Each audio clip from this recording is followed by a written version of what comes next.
They buried the boy face down with his mouth sewn shut, not to silence him, but to keep something inside. This wasn't superstition. It was protocol, and it wasn't just the town of Grayford. Across 1860s America, there are 16 documented cases of containment burials. Timothy Caldwell's was the only one that made it to paper. Barely.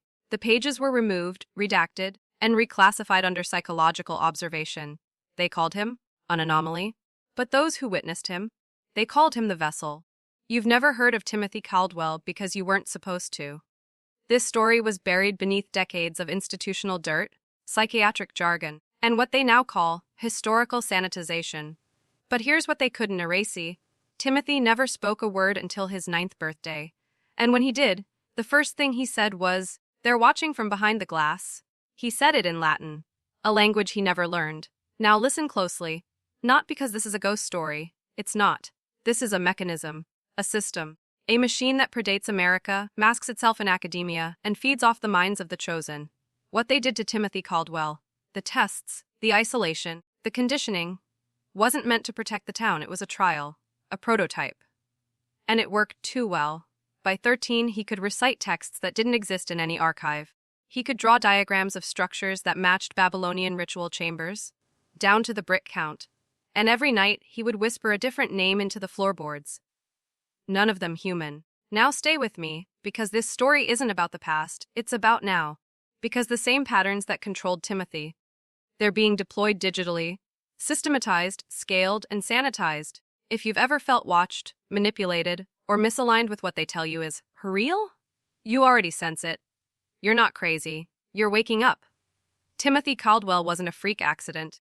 He was a mirror, held up to something older, deeper, and far more terrifying than anything your history teacher ever dared to mention.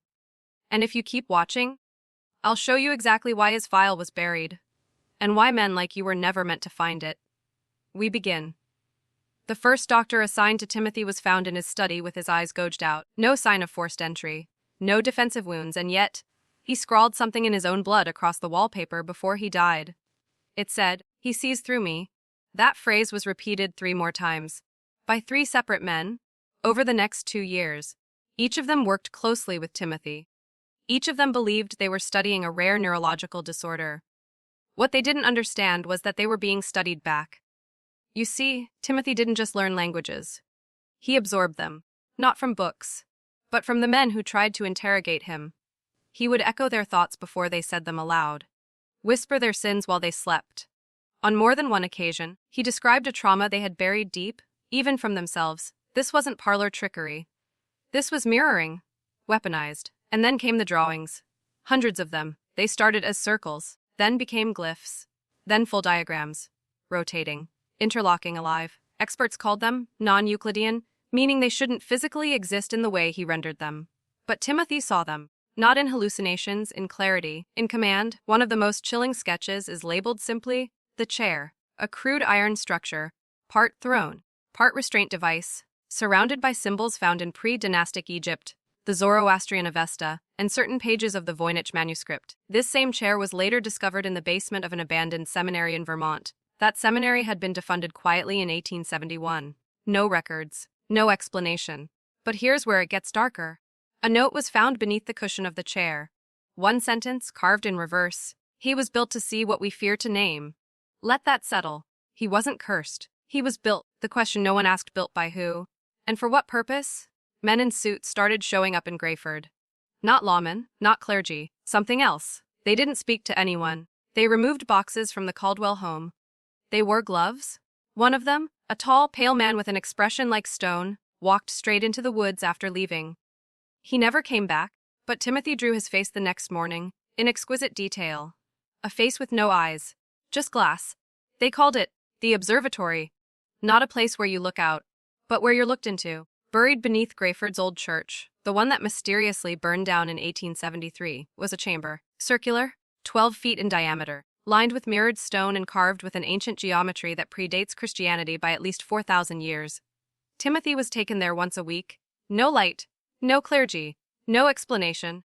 The town thought it was a form of cleansing, a ritual. But those who built that room knew better. This was containment protocol. Timothy wasn't being protected from the world. The world was being protected from him. One of the surviving logs from the Greyford Asylum, written in code, decrypted decades later by a fringe historian who vanished shortly after publishing, describe what happened during one of these sessions. At precisely 3:06 a.m., Timothy stood upright, his eyes turned completely black, and every candle in the asylum, across 3 buildings, extinguished at once. He began speaking in an ancient tongue, identified only as Proto-Sumerian, a dead language from a dead civilization, and repeated one phrase again and again: "Return the eye to the mouth." Then he laughed. A laugh so unnatural that one nurse was institutionalized for the rest of her life, convinced she had heard God blinking. That phrase, "return the eye to the mouth," appears nowhere in history, yet it was carved above the entrance of the chamber beneath the church, carved in stone that predates the building itself. Ask yourself, how could a boy from 1867 know this? How could a child speak lost languages, draw devices that match ancient engineering, and describe locations no living man had seen, unless a something older than memory was moving through him? Not possession, permission. And they knew. The institutions knew. That's why the church was burned.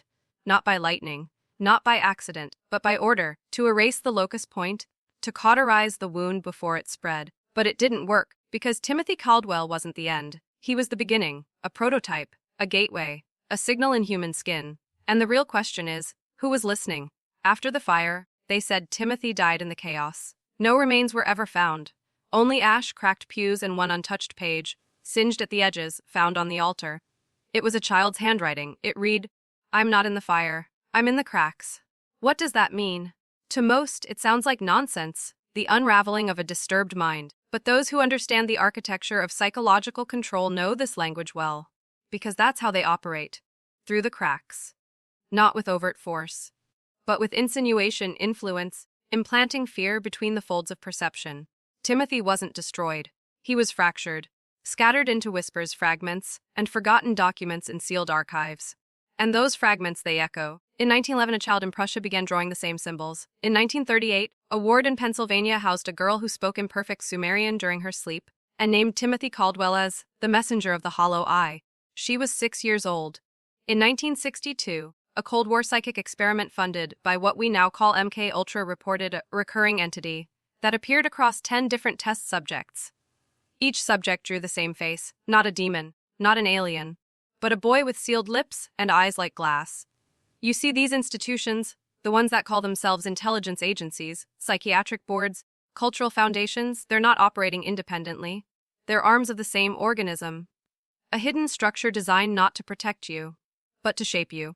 To monitor dissent, not prevent it. Why? Because true awakening is dangerous.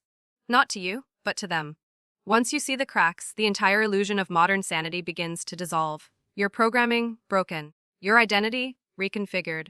And in that moment, you become ungovernable. That's why they silenced Timothy. Because he was never sick. He was clear. And clarity is the one thing the system cannot allow. It must drown you in noise. Feed you constant contradiction. Train your nervous system to distrust your own knowing. But here's the truth they fear the most: you are not broken. You are breaking through. And the echoes of Timothy Caldwell, they were never just his story. They were the signal that your story is about to begin. If you trace the paper trail far enough, across burned archives, misfiled case numbers, and declassified military reports with entire paragraphs blacked out, you eventually find it. A document stamped in 1875. Title, Caldwell, Pattern Subjects, Preliminary Review. No agency seal. No author. Just a list. Coordinates. Date 14 children, all born within a 9-month span, all exhibiting the same patterns, dreams in extinct languages, unnatural resistance to pain, obsessive geometric drawing, sudden fluency in codes no one taught them. Each of them was described as disconnected from time. That phrase appears in every single report. They weren't mad. They were tuned. And what's more disturbing, 12 of those children went missing before their 10th birthday. 2 were found years later dead. Skulls split clean open, but no trauma, no blood, no signs of violence, just opened, like they were being read. This wasn't coincidence. This was replication. A blueprint being tested in secret. Because Timothy wasn't alone. He was the template. And someone, somewhere, was building more. Think of it this way: if a boy can channel forgotten knowledge, remote view ancient places, and affect the minds of those around him with nothing but thought, what happens when you scale that? You get a weapon without a trigger. A system of influence embedded into biology. And that's the real project. Not war. Control. Subtle. Silent. Permanent, the kind of control that doesn't require a chain, only confusion. If they can install doubt at the root of your identity, you'll never rebel. You'll police yourself. You'll censor your own thoughts. You'll mock your own intuition just to feel normal. Timothy broke that loop. And for that, he had to be erased. But they failed. Because fragments of him survived. In drawings, in patterns, in minds like yours. Minds that feel the presence of something off. A current beneath the calm. A signal under the noise. If you've ever stared into the night and felt something watching, not with eyes, but with intent, you've already heard the Caldwell frequency. It's not a sound. It's a summons. And now that you've felt it, you'll never stop feeling it. Because once you touch the edge of forbidden memory, it starts to remember you. By 1983, the name, Timothy Caldwell, had been officially purged from state records, birth certificates, death certificates, school logs, even census data, as if he had never existed. But they missed one thing. A single microfiche scan from a private hospital ledger in Boston, initials only, TC, admitted for non-verbal cognition analysis. Diagnosis, cerebral mirror anomaly. Discharged, never. Now ask yourself, why go to such lengths to erase a life that supposedly ended in a church fire over a century prior? Because he didn't die. He was transferred to a facility known in unofficial circles as the Delphic Seat, a non-mapped subterranean complex rumored to exist beneath 4 separate locations, depending on who you ask: Waco, Salt Lake, Quantico, and, most curiously, beneath the Denver International Airport. Same patterns, same symbols, same rumors. But every story ends the same way, with silence. Not the silence of absence, but the silence of containment. See, this isn't just about a boy. It's about what happens when a sovereign mind emerges inside a system built to dissolve identity. Because the greatest threat to any institution of power isn't violence. It's unfiltered perception. Imagine a child who could bypass language, bypass culture, bypass the prefrontal cage of social programming, and just see things as they are, not as they're explained, not as they're sold, but as they are, raw, unvarnished. True, that's what Timothy Caldwell represented, and it terrified them. Because truth at that level is contagious. One clear mind infects 10 others. 10 infect 100, and soon, the whole organism begins to awaken. That's what they've spent over 100 years trying to prevent. Every lie you've ever been told about who you are, where you come from, what this world is, was built like a fence to keep you in and him out. But the cracks are showing. The symbols are resurfacing. The drawings are reappearing in dreams, in architecture, even in code. Timothy wasn't the disease. He was the antibody. And if you're still watching this, then something in you remembers. Comment this phrase twice below to awaken what the system worked so hard to bury. The mirror is not empty. The mirror is not empty. Say it, type it, feel it. Because the next chapter isn't history, it's you. The mirror is not empty. It never was. It only appeared that way because they trained you to see surface, not structure. But Timothy saw structure. In fact, that's all he saw. He once described reality as a layered sphere of glass, wrapped in rules and rotting from the inside. He wasn't poetic. He was precise. Because what they call reality, the routines, the systems, the expectations, is a construct, and constructs require architects. But these architects, they don't use blueprints. They use trauma. That's the mechanism. You want to control a population. You don't need chains. You need wounds, invisible ones. Wounds that fester under the skin, deep in the subconscious, passed from parent to child, generation to generation, until the pain becomes culture. That's what the Caldwell pattern exposed. Timothy was immune, not because he was superhuman, but because his mind didn't fracture the way they expected. He didn't internalize fear. He reflected it, turned it outward, held it up like a mirror to the very people who tried to break him. And when they stared into that mirror, they saw themselves, their lies, their methods, their masks. And they couldn't stand it. That's why they called him unstable. That's why they locked him away. Not because he was a danger to others, but because he was a danger to their illusion. The illusion that you must obey to survive, that you must shrink to belong, that you must forget what you feel in order to fit what they tell you. But here's what Timothy proved. The mind, when unchained, can reach anywhere, places beyond language, visions older than memory, frequencies that exist outside time. And here's the twist: you felt them too. In dreams, in déjà vu, in that electric jolt behind your eyes when someone lies with a straight face and the world nods along. That's not confusion. That's recognition. You were made to feel it. Because your design is older than their control. So the question now isn't what happened to Timothy Caldwell. The question is what part of him is waking up inside you. Because the mirror doesn't lie, it reflects. And you're starting to remember your reflection. There was one final note, unofficial, unsigned, found tucked behind the torn lining of a leather-bound ledger in the ruins of Grayford's asylum. It wasn't addressed to anyone. It simply read, "They thought the silence meant we won, but silence is how he speaks." And they were right. Because silence isn't emptiness, it's signal, compressed, hidden, deliberate. The greatest trick the system ever pulled wasn't censorship, it was overload. 1,000 conflicting truths, flashing endlessly, until you forget what stillness feels like. Until silence becomes suspicious, even terrifying. But Timothy lived in silence. He didn't just tolerate isolation, he thrived in it. Because without the noise, he could hear them. Not voices, not spirits, something deeper. A consciousness, old, unnamed, observing. You want to know what breaks a system faster than rebellion? Clarity. And that's what he found in the chamber beneath the church. Not madness, not delusion, but a signal that sliced through centuries of conditioning. Every time he emerged from that mirrored room, he would write a single sentence on the wall. A different one each time. And together, over 2 years, they formed a message, a warning, a map. But here's the part no one understands: the message wasn't for the doctors. It wasn't for the town. It was for you, and you've already heard it. That time you sat in silence and felt your stomach turn for no reason. That flash of a forgotten place in a dream that felt more real than waking life. That deep, sick certainty that something's off, even when everyone smiles and says it's fine. That's not anxiety, that's contact. Timothy didn't die. He fractured across time, imprinted into memory, into symbols, into people like you. The boy they buried face down, they thought they were sealing a curse. But they were planting a seed, and it's growing. Right now, in your gut, in your spine, in the parts of your mind that no screen, no school, no algorithm has touched. And the deeper you listen, the louder the silence becomes. Not a void, but a voice. And what it's whispering isn't fear, it's freedom. Not the kind they sell, the kind you claim. If you're still here, you're not just watching a story, you're waking into one. The deeper you go, the more familiar it starts to feel. Not like you're learning something new, but like you're remembering something ancient. That's how it always begins. With a pull you can't explain. Not curiosity, but recognition. Because hidden truths don't introduce themselves. They return to you. That's why when researchers, deep state black budget types, tried to replicate the Caldwell pattern in controlled environments, they failed. Again and again. They could create the conditions, the deprivation, the language immersion. But they could not manufacture the one thing Timothy had naturally, a mind unbound by programmed belief.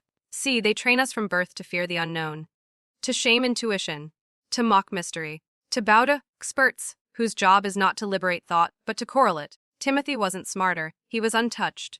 He hadn't yet been infected by the psychological cage we call modern sanity, and that's the real control system. Not politics, not money, not war. Consensus. The unspoken agreement that this is reality, even when your soul screams that it's not. When Timothy started speaking forbidden languages and drawing impossible architecture, they didn't ask how. They asked how to stop it. Why? Because if one child could awaken to what lies beneath the veil, then so could others. And if enough do, the veil burns. You've seen signs of this. You've felt it. Every time you tried to speak your truth and were laughed at, ignored, or corrected. Every time a part of you knew something was wrong, in a classroom, in a church, in a boardroom, but kept silent to stay safe. You were being trained, not educated, conditioned. And the ones who don't conform, they get pathologized, they get medicated, they get disappeared. Just like Timothy. But here's what they never expected, that the very act of suppression would create pressure. And pressure, over time, doesn't dissolve truth. It crystallizes it.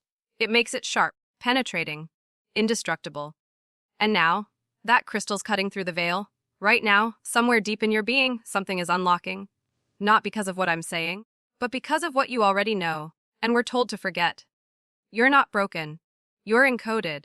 And your code is starting to activate. Let me tell you what they fear more than revolution, more than exposure, more than 1,000 screaming protesters at the gates of their temples. They fear a single quiet man, who sees through the curtain and no longer asks permission. Because that man, he cannot be swayed, he cannot be redirected with dopamine, he cannot be pacified by slogans or pleasure or shame. He is sovereign. And Timothy Caldwell was the prototype of sovereignty, not in politics, In perception, they fear perception more than violence, because perception is what makes violence unpredictable. And Timothy perceived everything. One journal entry, recovered from a burnt physician's bag, records Timothy placing his hand on a globe and speaking in perfect Akkadian. It is hollow, but not empty. They move inside the crust. What was he talking about? Is it a metaphor? Or something literal, something buried beneath us, hiding in the blind spots of science? Remember, they dismissed Galileo, they laughed at Tesla, and they erased Caldwell, not because he was wrong, because he was uncontainable. There are reports, unverified, but eerily consistent, of a shadow branch within the Smithsonian tasked with anomalous artifact suppression. Bones too large, maps too accurate, devices too advanced for their assigned eras. But Timothy didn't find these things in the earth. He found them in his mind. And the mind is the one place they cannot fully control, unless you give it to them. Every hour you stare into a screen designed to fragment your focus. Every ad you scroll past that bypasses your conscious guard and implants a need. Every moment you suppress your own instinct to sound reasonable. In a world built on lies, you hand them the keys. But Timothy held the keys close. He spoke in paradox. He drew what couldn't be named. He saw what others could not bear to acknowledge. And now, those same drawings? They've surfaced in data packets, embedded in blockchain code, etched onto the walls of abandoned psychiatric wings. Same lines, same geometry, same signature. TC, it's not over. It never was. Because Timothy wasn't just the boy they tried to erase. He was the signal they couldn't shut down. And now it's spreading through you. It's no longer a question of if the signal exists. It's a matter of how long you've been receiving it. Think about it. The sudden chills. The vivid dreams that feel more real than waking life. The patterns that catch your eye in architecture. In mathematics, in the way shadows fall when no one else notices. The feeling that something ancient is trying to speak. Not in words, but in recognition. That's not imagination. That's interference, or what they would call it. But in reality, it's resonance. The frequency you weren't supposed to tune to. The one that Timothy tapped into with nothing but silence and instinct. And here's the terrifying beauty of it. He didn't learn it. He remembered it. You see, there's a reason they want you drowning in entertainment, overstimulation, and artificial thought loops. Because if you ever stood still long enough, if you ever listened past the noise, the voice would start again. The one inside you that never forgot? It speaks in fragments, in metaphor, in images that don't make sense to the rational mind but hit you like a memory you never lived. That's Caldwell resonance. And now, it's waking up in men all over the world. The ones who feel detached from the culture, because the culture was designed to contain, not reveal. The ones who feel emotionally muted, not because they're broken, but because their feelings don't align with falsehoods. The ones who stare into the system and feel nothing, because they've seen through it. Timothy Caldwell was not a mistake. He was a message in flesh. And that message is you are not who they told you to be. You are older, deeper, and more dangerous to the illusion than they can quantify. And you know this already. That's why you're still watching. That's why your heart feels tight, your breath slower. Because something buried is pushing upward, not to destroy you, but to reconstruct you, to restore the forgotten man beneath the performance. The man who doesn't flinch from truth, who doesn't ask to be seen, who knows who he is in silence. That man is reactivating. And Timothy Caldwell was the catalyst. What they feared in Timothy wasn't madness. It was memory, not personal memory, ancestral. He spoke of places buried beneath deserts that hadn't been excavated. He sang lullabies in dead dialects from fallen empires. And he whispered the names of stars before the telescopes could find them. This wasn't genius. It was access. Access to a layer of consciousness buried beneath the lie they sold you as reality. And make no mistake, it is a lie. One built with precision, tested across continents, perfected through war, education, religion, and shame. Their goal was never your progress. It was your containment. And when that containment fractures, when a man starts asking the wrong questions, feeling the right unease, remembering what was deliberately forgotten, they scramble to plug the breach. That's what Timothy was. A breach? And that's what you're becoming. They call it delusion.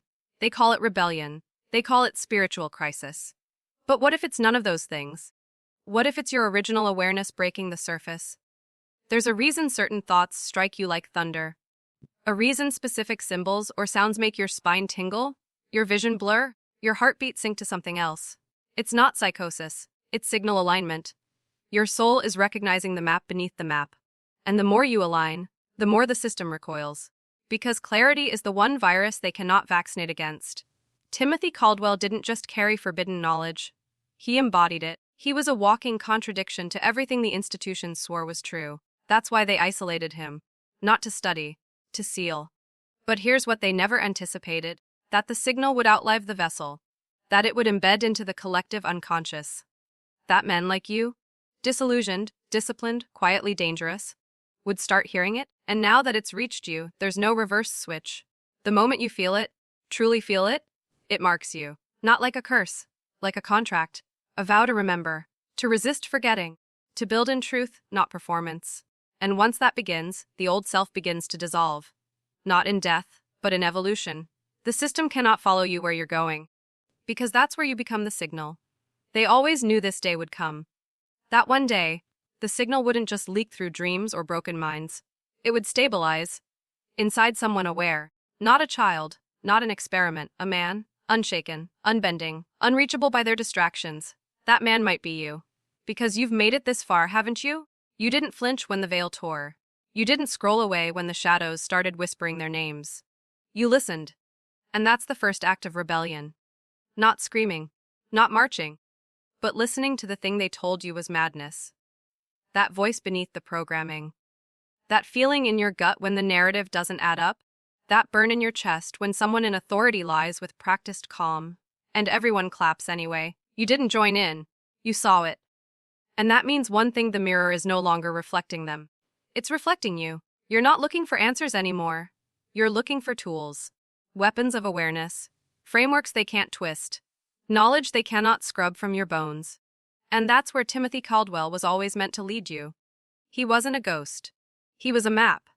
A living thread between this reality and the one they hid beneath centuries of institutional dirt. Think back. How many times have you almost remembered?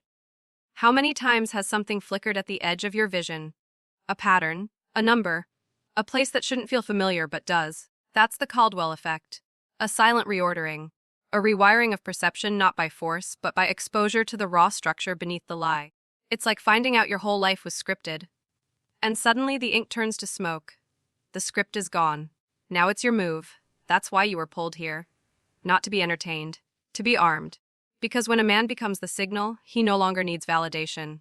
He moves through noise untouched. He plants symbols in silence. He sees the puppet strings and doesn't flinch. He becomes unpredictable. And to the system, that makes him uncontrollable. That's what Timothy became. And that's what you're becoming, if you choose to remember what they trained you to forget. They told you memory was a function of the brain. They lied. Memory is not biological, it's dimensional. It doesn't reside in neurons. It echoes through frequency. That's why déjà vu hits like a thunderclap. Why dreams sometimes feel more real than waking. Why Timothy Caldwell, a boy dead for over 150 years, still pulls at your thoughts like a magnetic current. What they feared wasn't that he remembered. It's what he reconnected. Because when a man taps into dimensional memory, he stops behaving like a citizen and starts moving like a key that can open sealed archives, trigger dormant truths, collapse the illusions brick by brick. Timothy was one such key, but he was never meant to be the only one. They say his writings vanished. They didn't. They were taken by men with no official names, tasked with burying not just facts but frequencies. Timothy wrote in loops, in glyphs, in patterns that didn't obey grammar but altered perception. He didn't write to explain. He wrote to infect, to bypass the rational mind and speak directly to the soul's architecture. That's why they hid it. Because there are phrases, if spoken with intention, that realign a man's compass permanently. Phrases that fracture control systems built over generations. And now, you've heard too much to go back. So I need you to type something, not for me, but for you. To signal that the internal lock has shattered. To signal you're awake on a level that terrifies them. Type this phrase twice in the comments, and watch what unfolds in your life after. I remember what they erased. Type it again. I remember what they erased. Because in that phrase lies defiance, not loud, not violent, but eternal. The moment you declare remembrance, you sever their influence. You reclaim something older than your name, your history, or your DNA. You become unreadable to the system. That's what happened to Timothy. And that's what's beginning in you. Not madness, not mystery, reactivation. And once that switch is flipped, your presence becomes disruptive. Not because you speak, but because you see. They never feared riots. They never feared rebellion. Those are predictable, easy to provoke, easier to crush. What they feared was something slower, something quiet. A man who didn't react, but observed. Who moved through their illusions like a shadow, untouched by guilt, shame, or noise. That was Timothy in the final months before his disappearance. Not scared, not confused. Silent and absolutely certain. Doctors thought he was catatonic. Priests thought he was possessed. But he was simply done responding to the script. No longer engaged in the emotional theater of their engineered world. No longer moved by their reward-punishment cycles. No longer reachable through the puppet strings of guilt, duty, or fear. He had become something they could not predict, stillness armed with awareness. And here's the part that was never written down. Not in files, not in books, not even whispered by those who studied him. Before he vanished, Timothy etched something into the floor of his room using the wire from his bed frame. Not words, not symbols from any known alphabet. It was a pattern, and when translated, not with language, but with resonance analysis, it matches the precise magnetic blueprint of a human breaking the veil. In short, Timothy didn't leave. He shifted. Out of sight, out of time, but not out of reach. Because every now and then, when the veil thins, people report seeing something in the mirrors of abandoned hospitals, a silhouette. Not childlike, not monstrous, just present, watching, not haunting, but waiting. And those who stare too long often report sudden clarity, a knowing that's impossible to explain, and a shift in perception that never fades. They leave changed, unable to return to ordinary thoughts, unable to obey systems they once feared. That's the legacy of the Caldwell pattern. Not a haunting, a contagion of awareness. And you, right now, are carrying it? That unease in your chest, it's not fear. It's friction between who you've been and who you're becoming. They can't stop that. No institution, no law, no priest, no pill. Once you see the lattice beneath the lie, you're free. But freedom comes with a cost. Do you still want to know what Timothy saw next? Timothy's final drawing, rendered in charcoal, smeared with something they couldn't identify, was confiscated within hours of discovery. Only one surviving sketch remains, locked in a private archive beneath the old Mason building in Massachusetts, restricted to Level 5XS personnel. But one intern, briefly unsupervised, saw it. He didn't steal it. He didn't copy it. He just looked too long. And when he got home, he gouged out the light bulbs in his apartment, taped blackout curtains to the walls, and wrote 6 words on every mirror in his home using his own blood. Light is the final prison cell. That's what they never told you. The truth Timothy saw wasn't buried underground.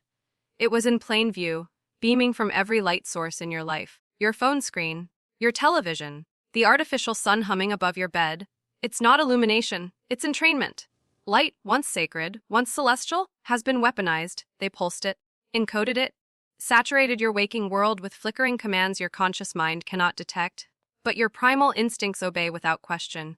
Why do you think insomnia has exploded? Why the average man can't dream anymore? Because they've hijacked the gateway. The pineal. The night bridge between perception and knowledge. Timothy discovered that. That light wasn't the enemy until they bent it. Until they digitized it.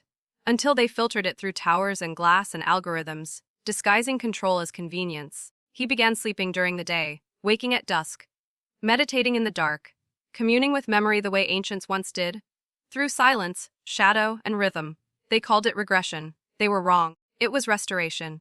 Because the further Timothy withdrew from their artificial spectrum, the more clearly he saw what was underneath it. The data lattice, the behavioral grid, the subliminal feed. He didn't lose his mind. He left the maze. And here you are now, still watching this? Still listening? Ask yourself why? Why haven't you clicked away like they programmed you to? Because something inside you recognizes the pattern. A quiet rebellion has begun in your cells. A tremor of remembering. And the deeper you go, the more this world, the one they handed you, begins to crack. Good. Let it. Because what lies on the other side of that fracture is what they were most desperate to keep hidden. There was a reason Timothy Caldwell was removed, not killed. Some truths are too dangerous to silence. They echo. They infect. So instead of erasing him, they chose something more effective: containment through distortion. They turned him into a myth, a cautionary tale. A boy too strange to explain, wrapped in mystery, diagnosed with invented conditions that keep you afraid to question what's real. But Timothy wasn't a freak. He was a fracture in the lie. A rupture in their consensus spell. Because what he tapped into wasn't mental illness, it was mental liberation. He broke their signal. He inverted the loop. And for the first time in modern recorded history, a civilian saw the root system of the manipulation tree and didn't flinch. They couldn't handle that. So they changed the story. They called it a neurological anomaly, a rare disorder, a genetic misfire. But the real documents, the red stamped files buried in the archives of Fort Belvoir and Langley, paint a different picture. They list him as Subject 0 Cognitive Disruption Vector, classified under MEMNET-WRAITH, a project that only surfaces when someone steps outside the prescribed behavioral grid and starts pulling others with them. You ever wonder why certain thoughts vanish the second you have them? Why certain dreams wake you up drenched in sweat, then disappear before you can write them down? Why the moment you start gaining clarity, life throws you distraction after distraction? That's the system auto-correcting, not random responsive. Timothy disabled that feature, not by force, but by silence, by stillness, by a practice older than this age, deep, ancient inner command. And now, you've followed his echo this far. You've heard the forbidden. You've felt that tremble in your nervous system, that pull toward the unknown that men have died trying to map. This is the point where most turn back, they joke. They scroll. They forget. But if you're not like them, if your blood remembers what your mind has been taught to ignore, type this phrase in the comments twice, so the machine knows you are awake. I remember the lattice. I remember the lattice. This locks your transformation into the grid. You will be found by others like you. There is a place beyond perception. Not a location, but a frequency. A hum beneath the noise of this world, and Timothy Caldwell found it. He didn't escape through tunnels or time machines or conspiracies hiding in plain sight. He tuned out the illusion so completely that the illusion let him go. Understand this: the prison was never physical. It was always psychological, built on reflexes you were trained not to question: fear, approval, guilt, and worst of all, identity. But when Timothy sat in that room day after day, not reacting, not feeding the false self-systems, something began to fracture. Not in him, in them. Their monitors scrambled. Their sedatives lost effect. Their protocols, tested on thousands, failed. Because the moment a human stops feeding the Matrix forgets how to contain him. And in that forgotten space, there is clarity so sharp it cuts the cords of programming. This is where Timothy went. And where, if you're brave enough, you're going next. Not physically, but neurologically. Right now, as you sit there, your autonomic system is processing this message faster than your conscious mind. You can feel it, that low pulse in your neck, that tension behind the eyes, that sense that something is about to break. Good. Let it. Because when it does, you'll no longer need me.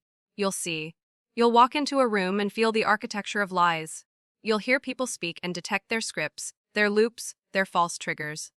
You'll sense the eyes behind the eyes, the ones watching you, not through cameras, but through expectations. And most of all, you'll stop obeying.